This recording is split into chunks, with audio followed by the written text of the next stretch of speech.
Memory by H.P. Lovecraft. In the valley of Nis, the accursed waning moon shines thinly, tearing a path for its light with feeble horns through the lethal foliage of a great upas tree.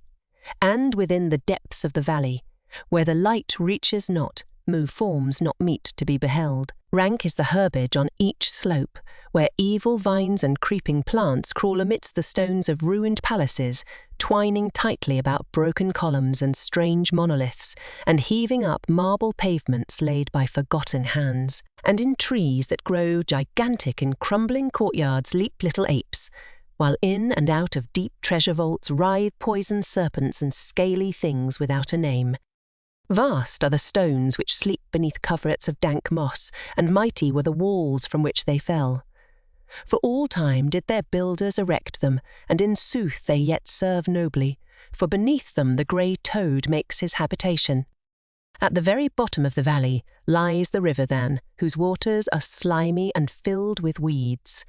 From hidden springs it rises, and to subterranean grottos it flows, so that the daemon of the valley knows not why its waters are red, nor whither they are bound.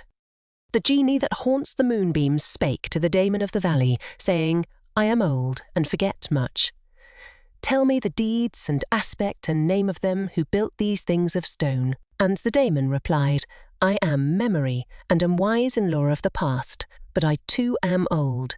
These beings were like the waters of the river then, not to be understood. Their deeds I recall not, for they were but of the moment. Their aspect I recall dimly, for it was like to that of the little apes in the trees. Their name I recall clearly, for it rhymed with that of the river. These beings of yesterday were called man.